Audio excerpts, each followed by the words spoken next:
नमस्कार मंडळी, मी दीपालीज creative blog या यूट्यूब चॅनलमध्ये तुमचं अगदी मनापासून आणि हृदयपूर्वक स्वागत आहे बरं का. तर आता ह्या ब्लॉगमध्ये तुम्हाला थंबनेल बघून तर कळलंच असेल, ब्लॉग नाही बरं का, व्हिडिओमध्ये.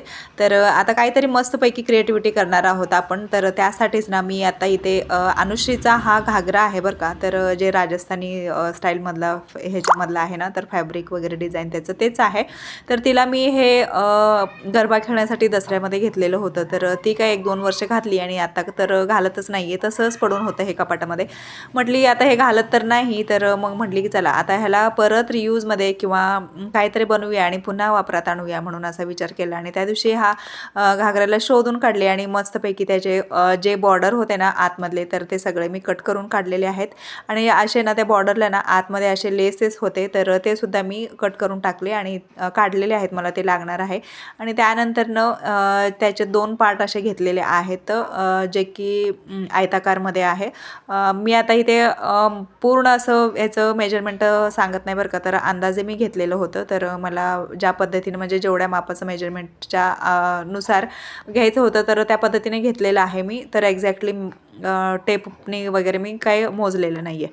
तर आता इथे 2 पार्ट मी असे काही घेतलेले होते, त्यांना आतून असं मस्त फिनिशिंग येण्यासाठी ना अस्तर वगैरे लावली. आणि आताच दाखवल्याप्रमाणे ना लेस वगैरे जे मी कातरणं ह्याच्यामधून घागऱ्यातूनच काढून घेतले होते ना, तर ते सगळे असे साईडला लावायचे होते. त्याच्यानंतर आता ह्या दोन्ही पार्टला ना मी हे करून घेते, चेन वगैरे लावून घेते. आता ह्या पद्धतीने चेन वगैरे अगदी लावणं सोपं आहे. तर एका पार्टला असं पूर्ण चेन साईडला काढून घ्यायची, 2 भाग करायचे त्याचे आणि एका पार्टला लावून मग परत 30 पार्ट अशी उलटी ठेवायची आणि ते त्याच्यावरती ठेवून ना व्यवस्थित असं छान टीप मारून घ्यायची. मग लगेच चेन बसून झालेलं होतं आणि त्याच्यानंतर ना आता फिटिंगची बारी होती. तर आता सगळीकडे ना राऊंडमध्ये टिपा मारते मी, पण जे कोपऱ्याला होते ना, तर तिथे थोडंसं असं सर्कल शेपमध्ये मी टिप मारून घेते. तर ते व्यवस्थित असं पूर्ण पलटी केल्यानंतर ना छान असं एका ओव्हल टाईप असं शेपमध्ये दिसणार होतं. तर त्याच्यासाठी मी तिथे तशी टिप मारून घेतली आणि झालेली होती. आता हे तुम्हाला रेडीमध्ये दिसतंय, तर काहीतरी वेगळंच असं ह्याचा आकार दिसतोय. त्यानंतरनं साईडला जे ॲडजस्ट होते ना, तर ते व्यवस्थित दिसत नव्हतं फिनिशिंगमध्ये. शिलाई वगैरे सगळी दिसत होती. त्याच्यासाठीच मग मी असंच अस्तरचा भाग घेतलेला आहे कट करून 1.5 इंचाचे. तर ते सगळे व्यवस्थित असं गोट टाईप मी साईडला सगळे शिवून घेतले. आणि त्यानंतर आत्ता फायनल आपण हे नेमकं काय बनवलेलं आहे, तर हे ओपन करून बघूयात. तर बघा असं काय ह्याचं लुक झालेलं होतं. म्हणजे आता तुम्हाला कळलेलंच असेल की हे काय झालेलं आहे.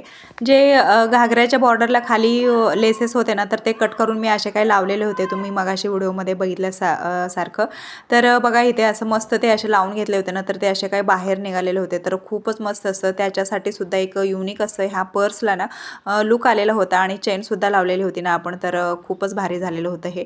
आता ह्याच्यामध्ये टाकून बघूयात म्हणजे एक पूर्ण असं लुक ह्याचा कसं काय दिसणार आहे. तर मी पर्स वगैरे टाकून बघितली होती.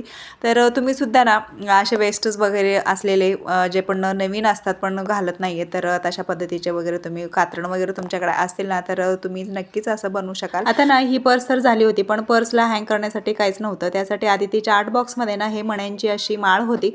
तर म्हटली चला आता दोन्ही साईडला मी नॉट टाईप ना असे शिवून घेतले होते आणि त्यालाच ना ही माळ टाकली आणि व्यवस्थित असं गाठी मारून घेतली दोन्ही साईडला. तर मस्त आपली ही एकदम फॅन्सी अशी पर्स तयार झालेली होती. तर अन्वीला आणि आदितीला सगळ्यांनाच ही टोटली खूप जास्त आवडलेली होती. तर आता हे मलासुद्धा बनव, तुलासुद्धा बनव असं काय घरात चालू होतं. असो, पण तुम्हाला नक्की आवडले असेल आणि आवडले असेल ना, तर एक लाईक नक्की करा. आणि आपल्या चॅनलला तुम्ही नवीन असाल ना, म्हणजे हा व्हिडिओ नवीन पाहत असाल, तर आपल्या चॅनल पेजला सबस्क्राईब करा. तर चला भेटूयात मग अशाच एका सुंदर व्हिडिओमध्ये. तोपर्यंत बाय.